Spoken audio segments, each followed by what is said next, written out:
ନବରଙ୍ଗପୁର ଜିଲ୍ଲାରୁ ଆସିଛି ଏକ ଚାଞ୍ଚଲ୍ୟକର ଖବର। ବେଆଇନ ମଦ କାରବାର ବିରୁଦ୍ଧରେ ଗର୍ଜିଛନ୍ତି ମହିଳା। ସୁରା ସାମ୍ରାଜ୍ୟ ଉପରେ ଚଢ଼ାଉ କରି ଭାଙ୍ଗି ଚୁରମାର କରିଦେଇଛନ୍ତି ବେଆଇନ ମଦ ଭାଟି। ମହିଳାଙ୍କ ଏହି ରୁଦ୍ର ରୂପ ଆଗରେ ମଦ ମାଫିଆ ଛତ୍ରଭଙ୍ଗ ଦେଇଥିବା ବେଳେ ଶେଷରେ ପୋଲିସ ଉପସ୍ଥିତିରେ ଜବତ ମଦ ଉପରେ ଗାଡ଼ି ଚଢ଼ାଇ ତାକୁ ନଷ୍ଟ କରାଯାଇଛି।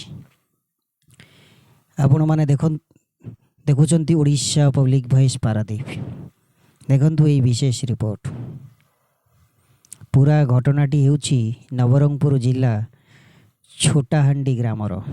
ସୂଚନା ଅନୁସାରେ ଏହି ଅଞ୍ଚଳରେ ଦୀର୍ଘ ଦିନ ହେବ କିଛି ଅସାଧୁ ବ୍ୟକ୍ତି ବେଆଇନ ଭାବେ ଦେଶୀ ମଦ ପ୍ରସ୍ତୁତ କରି ଆଖପାଖ ଅଞ୍ଚଳରେ ବିକ୍ରି କରୁଥିଲେ। ଗ୍ରାମରେ ବେଆଇନ ମଦ କାରବାର ଯୋଗୁଁ ସ୍ଥାନୀୟ ପରିବେଶ ନଷ୍ଟ ହେବା ସହ ପ୍ରତିଦିନ ପରିବାରରେ କଳହ ସୃଷ୍ଟି ହେଉଥିଲା। ଲୋକେ ଅତିଷ୍ଠ ହୋଇ ପଡ଼ୁଥିଲେ। ବାରମ୍ବାର ବାରଣ କରିବା ସତ୍ତ୍ୱେ ମଦ ମାଫିଆମାନେ ନିଜର କଳା କାରନାମା ବନ୍ଦ କରିନଥିଲେ। ଶେଷରେ ଗ୍ରାମର ଶାନ୍ତି ଓ ସୁରକ୍ଷା ପାଇଁ ମହିଳାମାନେ ନିଜ ହାତକୁ ଆଇନ ନେବାକୁ ବାଧ୍ୟ ହୋଇଥିଲେ। ଗ୍ରାମର ଶତାଧିକ ମହିଳା ଏକଜୁଟ ହୋଇ ହାତରେ ଠେଙ୍ଗା ବାଡ଼ି ଧରି ହଠାତ୍ ସେହି ବେଆଇନ ମଦ ଭାଟି ଉପରେ ଚଢ଼ାଉ କରିଥିଲେ। ମହିଳାମାନଙ୍କର ଏହି ଅତର୍କିତ ଆକ୍ରମଣ ଦେଖି ମଦ ରାକେଟ ଚଲାଉଥିବା ମାଫିଆମାନେ ସେଠାରୁ ଦୌଡ଼ି ପଳାଇ ଯାଇଥିଲେ। ଏହାପରେ ମହିଳାମାନେ ସେଠାରେ ଥିବା ମଦରନ୍ଧା ହାଣ୍ଡି ଏବଂ ବିପୁଳ ପରିମାଣରେ ପୋଡ଼ି ମଦ ସାମଗ୍ରୀକୁ ଭାଙ୍ଗି ଚୁରମାର କରିଦେଇଥିଲେ। ଏହି ହଙ୍ଗାମା ପରେ ସ୍ଥାନୀୟ ଅଞ୍ଚଳରେ ଉତ୍ତେଜନା ପ୍ରକାଶ ପାଇଥିଲା।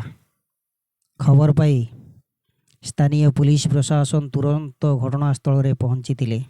ପୁଲିସ ମହିଳାମାନଙ୍କୁ ବୁଝାସୁଝା କରିବା ସହ ସେଠାରେ ବାକି ଥିବା ସମସ୍ତ ବେଆଇନ ମଦ ଏବଂ ମଦ ତିଆରି ସାମଗ୍ରୀକୁ ନିଜ ଜବତକୁ ନେଇଥିଲେ। ପୁଲିସ ଉପସ୍ଥିତିରେ ଗ୍ରାମବାସୀଙ୍କୁ ଆଶ୍ୱାସନା ଦିଆଯାଇଥିଲା ଯେ ଏହି ଅଞ୍ଚଳରେ ଆଉ ବେଆଇନ ମଦ କାରବାର ଚଳାଇବାକୁ ଦିଆଯିବ ନାହିଁ। ତେବେ ସବୁଠାରୁ ବଡ଼ ଦୃଶ୍ୟ ଭିଡ଼ିଓର ଶେଷ ଭାଗରେ ଦେଖିବାକୁ ମିଳିଥିଲା। ପୋଲିସ ଅଧିକାରୀଙ୍କ ସାମ୍ନାରେ ସେହି ସମସ୍ତ ଜବତ ହୋଇଥିବା ବିପୁଳ ପରିମାଣରେ ପୋଡ଼ି ମଦ ଉପରେ ଏକ ଟ୍ରାକ୍ଟର ଗାଡ଼ି ଚଢ଼ାଇ ଦିଆଯାଇଥିଲା। ଗାଡ଼ିର ଚକା ତଳେ ପେଶି ଏହି ସମସ୍ତ ମଦ ପିଡ଼ି ରାସ୍ତାରେ ଭାଙ୍ଗି ନଷ୍ଟ ହୋଇଯାଇଥିଲା। ପୋଲିସ ସାମ୍ନାରେ ଏହିଭଳି ଭାବେ ମଦ ନଷ୍ଟ କରାଯିବାର ଦୃଶ୍ୟ ଏବେ ସୋସିଆଲ ମିଡ଼ିଆରେ ବେଶ୍ ଭାଇରାଲ ହେବାକୁ ଲାଗିଛି। ସ୍ଥାନୀୟ ମହିଳାମାନଙ୍କର ଏହି ସାହସିକତା ଏବଂ ଦୃଢ଼ ପଦକ୍ଷେପକୁ ଏବେ ସାରା ଜିଲ୍ଲାରେ ବେଶ୍ ପ୍ରଶଂସା କରାଯାଇଛି। ଏହି ଘଟଣାରେ ପୋଲିସ ବର୍ତ୍ତମାନ ଏକ ମାମଲା ରୁଜୁ କରି ଫେରାର ଥିବା ମଦ ମାଫିଆଙ୍କୁ ଖୋଜିବା ପାଇଁ ତଦନ୍ତ ଜାରି ରଖିଛି। ନବରଙ୍ଗପୁର ଜିଲ୍ଲାରୁ ବିଶେଷ report, Odisha public voice Paradip.